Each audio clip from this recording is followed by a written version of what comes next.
Amperge Convida, com Heloísa Carpena. A proteção de direitos humanos tem sido um tema recorrente do Amperge Convida.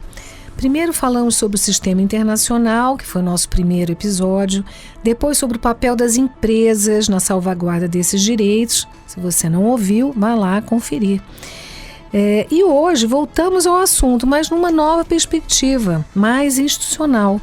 Nós vamos saber como o MPRJ vem enfrentando temas como o racismo estrutural, a misoginia, tortura e outras questões que podem atingir minorias, né, que são consideradas vulneráveis e, portanto, devem ser tuteladas, né, em alguma medida ou protegidas pelo Ministério Público, segundo a sua missão constitucional. Então, para falar sobre o enfrentamento desses assuntos, nós vamos conversar com a promotora de justiça Roberta Rosa, que é titular da primeira promotoria da Vara de Crimes contra a Criança da Capital, é coordenadora de Direitos Humanos e Minorias da Procuradoria-Geral de Justiça do Rio e representa o MPRJ no Comitê de Enfrentamento à Tortura da Alerj. Boa tarde, Roberta. Muito obrigada por aceitar o nosso convite. Eu quero começar a nossa entrevista falando sobre um assunto que é transversal aí nessas questões, né, que estão aí sob a tutela, a responsabilidade do Ministério Público, nessa temática de direitos humanos e proteção das minorias, que é a justiça restaurativa. Então, eu quero que você conte para nós o que tem sido feito, né, para a utilização desses instrumentos pelos promotores de justiça. Boa tarde, Heloísa. Muito obrigada pelo convite. Agradeço a associação, que é esse espaço, né, de troca, de reflexão sobre a nossa atuação enquanto membro do Ministério Público. Então, é muito bom estar aqui com você hoje. Então, eu acho que é muito importante a gente fazer esse recorte, até porque eu estou num momento bem especial, né, de acumulação de funções. Eu também estou na coordenação de mediação, métodos autocompositivos e sistema restaurativo, e é a partir da busca desse conhecimento sobre essa metodologia, sobre essa forma de olhar a justiça, né, de questionar as práticas do sistema de justiça, que eu acabo me aproximando, né, do conhecimento sobre direitos humanos. Em primeiro momento, a gente pode entender que não há uma relação direta, mas pensar a justiça restaurativa enquanto uma prática que valoriza a participação das pessoas envolvidas para a solução desses conflitos a partir de uma construção, de uma reparação de danos ocorridos a partir de determinados danos, é pensar no atuar de um sistema de justiça mais democrático.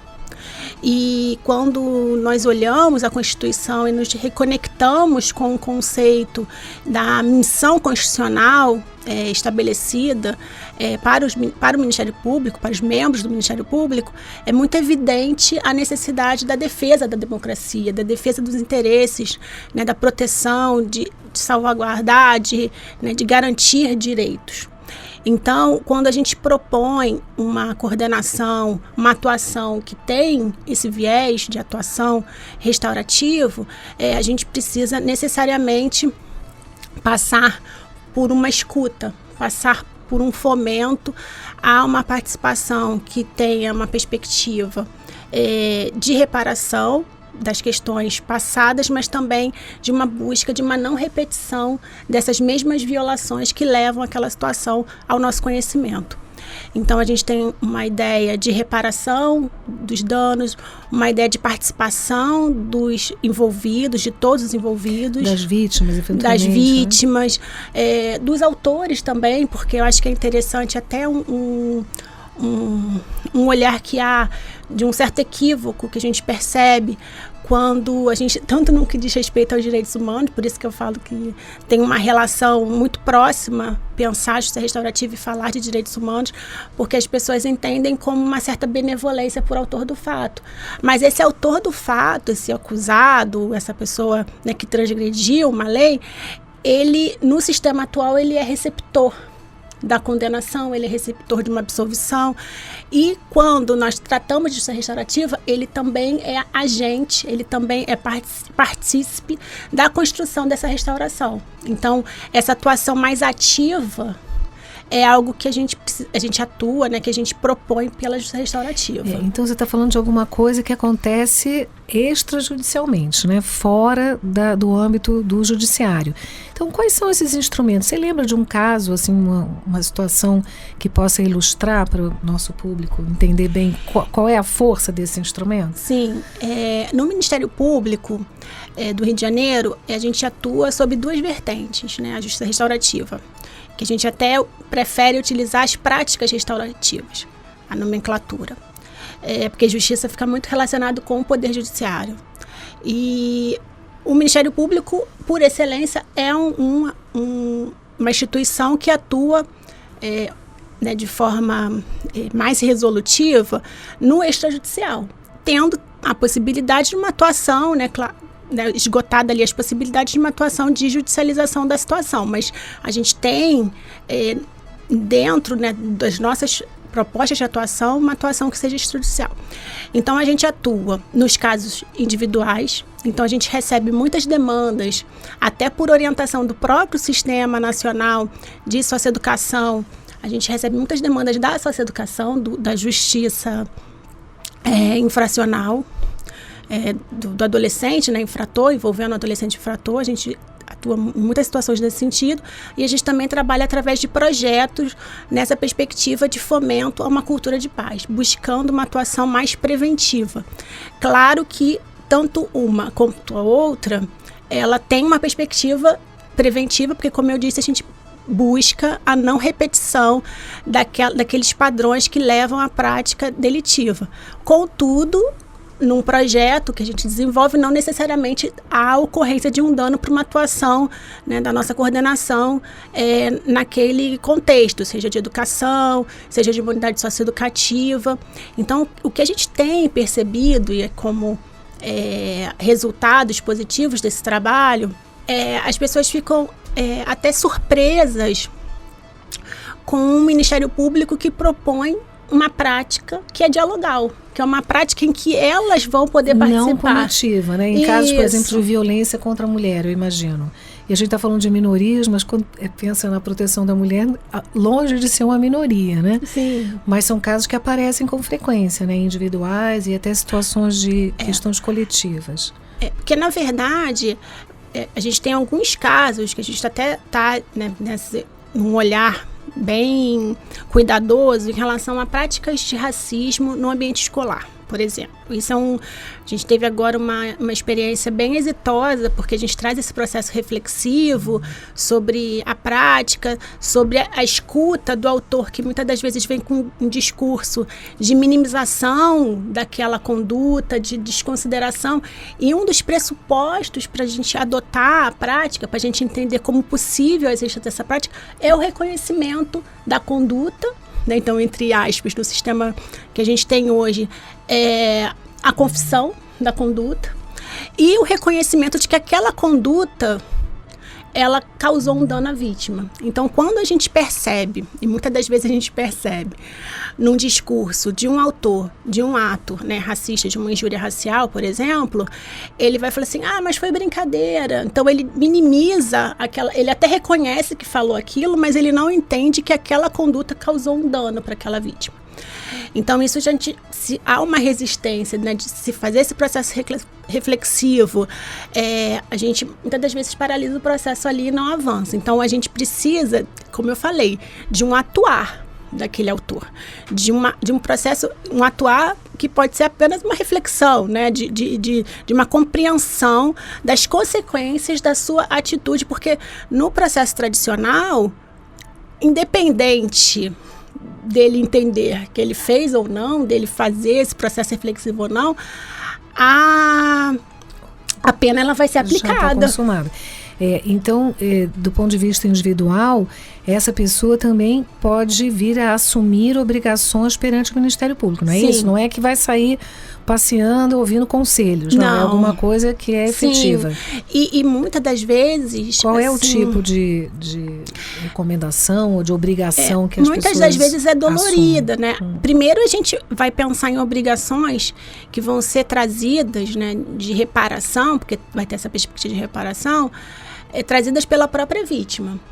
Nesses casos também, principalmente em situações de racismo ocorridas num ambiente escolar, é muito recorrente um discurso da vítima, de seus familiares, de que procuraram uma delegacia, o sistema de justiça, em razão de um não acolhimento da sua fala, né, do seu sofrimento pela escola, pelo ambiente escolar. Então, isso já é algo que a gente vem trabalhando junto às promotorias de educação para trazer esse enfrentamento para a gente não ter situações de repetição, né? Como eu falei, porque essas situações de não repetição não necessariamente são com as mesmas partes envolvidas, mas pode ser dentro desse próprio ambiente escolar. Então, assim, a gente vai ter um pedido de desculpas, a gente vai ter ele, né, fazer ali uma carta reconhecendo, pedindo desculpas, vai ter uma possibilidade também de um encontro com os outros, né, com a comunidade escolar. Comunidade escolar, não necessariamente a escola toda, mas ali aquele ambiente ali dos alunos que também participaram indiretamente daquela situação. Então, é uma atuação, a prática restaurativa é uma atuação muito criativa, né? Não tem uma fórmula de eu falar assim, olha, isso aqui, aconteceu isso, a gente vai ter aqui ao final desse processo esse X resultado. Não, porque ele é criado dentro, né, dessa... Porque normalmente... eu estou falando normalmente, né, para tentar não generalizar, a gente vai ter situações que são encaminhadas para a coordenação que seria uma advertência. Não necessariamente um serviço à comunidade, né? Entendi. Quando você fala em reparação, isso envolve também reparação pecuniária? É possível? Sim, é possível. Interessante. E eu quero pegar um gancho da sua fala para explorar um pouco mais essa ideia do Ministério Público resolutivo. Sim. O que é isso? O MP atua na elaboração de políticas públicas voltadas para a proteção desses interesses e internamente existem metas que são discutidas para que, né, todos os promotores envolvidos, né, com essa atuação, seja criminal, tutela coletiva, infância, né, inúmeros, eles sigam determinadas diretrizes? Existe isso? Então, o Ministério Público resolutivo, e são certos conceitos, né, eu sempre boto um ponto de atenção, porque tem critérios, né, para ser resolutivo. E aí, às vezes, as pessoas chegam... na justiça restaurativa fala muito, que é um conceito também que ficou batido, da empatia. Tem que ter empatia, tem que se colocar no lugar do outro. E aí, o conceito ele vai se esvaziando. O resolutivo é a mesma coisa, porque as pessoas chegam a fazer alguma coisa, fazem a mesma coisa que já fazia antes, e falam assim, não, isso é um MP resolutivo. Então, o Ministério Público resolutivo, e existe até recomendação do Conselho Nacional do Ministério Público, aponta que é uma atuação que busca a solução de problemas socialmente relevantes. Então, nós somos um microcosmo, né? Muitas das vezes a gente até brinca que cada promotoria é uma ilha, em razão das prerrogativas válidas da Constituição, que diz que nós temos uma independência funcional. Então, o grande desafio é pensar nessa compatibilização entre independência funcional, unidade e buscar soluções para problemas socialmente relevantes. Tivemos um episódio sobre isso, princípios institucionais, episódio 19. Quem não viu, vai lá conferir. E quando a gente fala em problemas socialmente relevantes, e você traz essa questão, né, de como medir, das métricas e tal, a gente pensa nessa pergunta, né? O que são problemas socialmente relevantes? A recomendação, ela até traz uma busca ali, dar uma delimitação, mas o Ministério Público do Rio vem investindo não só o Ministério Público do Rio, mas até por orientação do próprio Conselho Nacional, a construção de mapas estratégicos, que são diretrizes, vão ali trazer orientações ali, né, do que o Ministério Público precisa atuar, mas o problema socialmente relevante não é aquele que o promotor escolhe.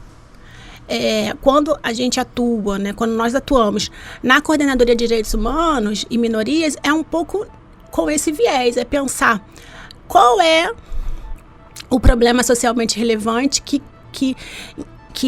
necessita de uma atuação do Ministério Público para soluções. E são diversas, né? São muitos. Então, se você pergunta para um acadêmico qual é esse problema socialmente relevante, ele vai dizer que é um. Se a gente falar para um membro do Ministério Público, que na sua maioria é uma pessoa de classe média ali, ele vai trazer outras demandas. Se a gente for falar com uma pessoa moradora de favela, outras demandas. Então, o desafio que eu coloco é nesse lugar. A gente vai ter essa delimitação e o outro ponto, né? A gente identifica, então a gente conseguimos identificar qual é esse problema, né? Qual é esse problema que merece a atenção do Ministério Público. Aí agora tem o outro ponto, que para ser resolutivo a gente precisa adotar medidas que sejam efetivas. E aí linka com a nossa primeira pergunta sobre atuação restaurativa. Por quê? Não só restaurativa, mas num conceito mais amplo, porque aí a gente restaurativa é uma metodologia em si.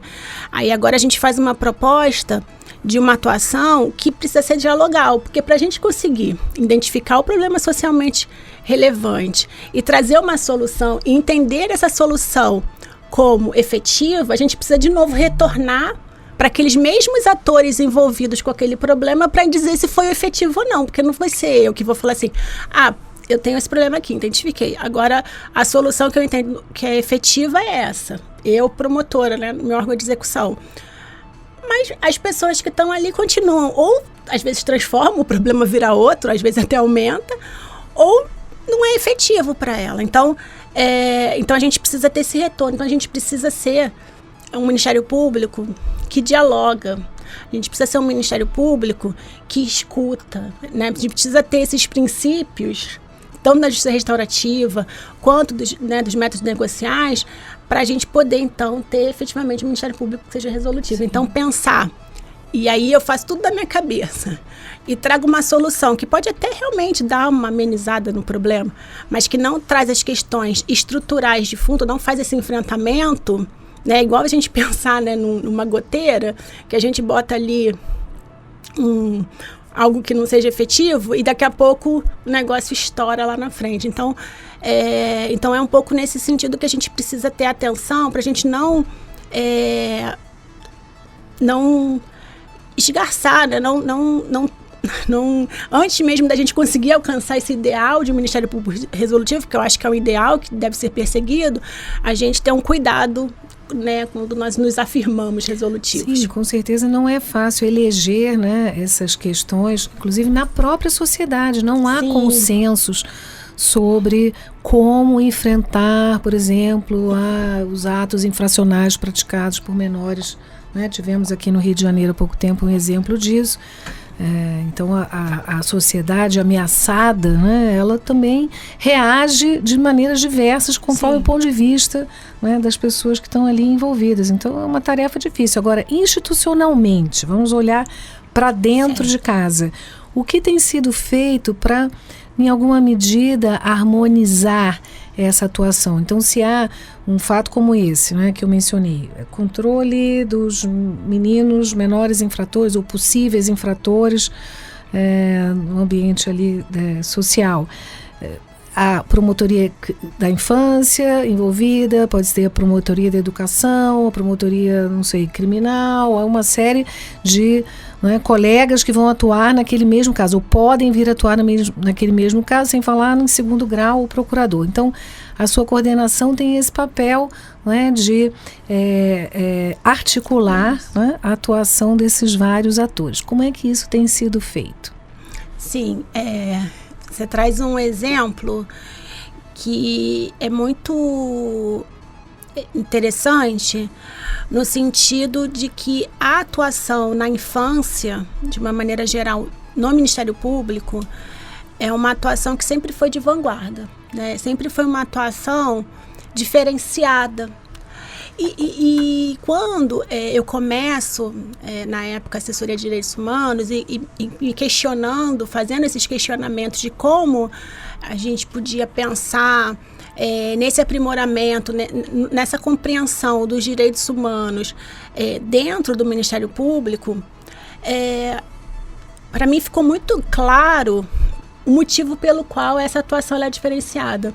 Porque diferente das outras atuações, eu sou uma promotora que sempre me identifiquei numa atuação de tutela coletiva, eu percebia que a minha atuação, ela olhava serviços, ela olhava a atuação da administração pública em relação à sociedade de uma forma geral. E quando nós temos uma atuação da infância, a gente tem que olhar os indivíduos, a gente tem que olhar os destinatários dessa atuação. Então, nós avançamos, né, quando a gente faz esse recorte, mas quando a gente traz a pauta dos direitos humanos, a gente precisa, né, que a gente chama da interseccionalidade. A gente precisa olhar outros lugares que esse indivíduo ocupa na sociedade, numa perspectiva racial, de gênero, de classe. Então, a proteção que eu proporciono, e aí olhando o serviço, que eu coloco à disposição para uma criança da Zona Sul do Rio de Janeiro, da capital, ela pode ser satisfatória para aquela criança, porque ela está numa posição de certo privilégio. Agora, quando eu olho e penso numa criança que é da favela, que é negra, que está numa situação de pauperização, a minha atuação ela vai ser a mesma, ela vai dar o mesmo resultado institucionalmente falando. Então, fazer esses questionamentos, fazer esses recortes, apontar para essas diferenças é algo que eu não vou dizer, essa que a gente está até atrasado, não vou dizer nem que é de vanguarda, mas é uma atuação que não se acostume de se fazer. Porque eu acho que, claro que é um avanço, claro que você ter essas especializações já é um grande avanço, mas a gente precisa avançar mais. E avançar nesse olhar, nessa lupa, né? Não é que a gente vai conseguir esmiuçar tudo, mas a gente tem que chegar numa atuação individual, a gente tem que chegar no indivíduo, né? Entender o que traz aquela pessoa naquele lugar, né? Naquele contexto. Então, a gente, até para poder lidar com esses problemas e lidar buscando a solução, buscando ser resolutivo. Então, quando a gente fala da infância, a gente fala numa atuação de direitos humanos, e a minha fala traz um pouco disso, quando a gente coloca o indivíduo na centralidade da nossa atuação, a gente está trabalhando de uma forma transversal, porque o indivíduo ele vai precisar de saúde, ele vai precisar de educação. Então, a gente pensar numa atuação, numa perspectiva de direitos humanos, é trazer essa perspectiva de participação, é trazer essa perspectiva do indivíduo, nas suas necessidades, nas suas fragilidades. Então, quando a gente fala, né, nesses adolescentes que estão em conflito com a lei, e a gente tem um trabalho de justiça restaurativa, né, junto com o núcleo de justiça restaurativa do DEGASE, nesse olhar de escuta desses adolescentes, de acolhimento desses adolescentes e pensando projetos, né, de futuro que sejam possíveis, mas considerando essas particularidades, porque a gente não tem como pensar em algo que seja para todos, porque cada um realmente traz suas especificidades. E a sociedade civil organizada, né, ela tem um papel importantíssimo, né, no enfrentamento dessas questões. Então, eu te perguntei sobre a articulação interna, agora eu vou querer saber da articulação com outros órgãos, né, e com entidades da sociedade civil, ONGs e etc. Como é que se isso tem se dado e de que maneira vocês estão colhendo frutos dessa articulação? Não, sem dúvidas é primordial, assim, é importantíssima essa articulação com a sociedade civil, porque ela que vai nos trazer elementos de realidade para a nossa articulação acontecer internamente. Então, na verdade, muitas das vezes, o que acontece primeiro é uma provocação, colocar dessa forma, né, da sociedade civil, seja a academia, através de pesquisas, trazendo dados. A gente também vem produzindo dados, né, para a nossa atuação, mas a sociedade civil, ela também traz esses dados para nós e nos coloca numa posição, né, de desconforto que a gente precisa atender essas demandas. Então, até retornando ao conceito de Ministério Público Resolutivo. Então, essa identificação do problema socialmente relevante, muitas das vezes vem daí, vem desse trabalho de incidência da sociedade civil juntos aos órgãos do sistema de justiça, dentre eles o Ministério Público, buscando ali atender, né, essas demandas, essas questões graves. Muito obrigada pela sua entrevista, Roberta. Parabéns pelo seu trabalho. E acho que o público entendeu perfeitamente, como eu, né, a importância desses temas e dos instrumentos que têm sido utilizados pelo Ministério Público para enfrentamento deles. Muito obrigada. Eu que agradeço, Heloísa. Amperge convida, com Heloísa Carpena.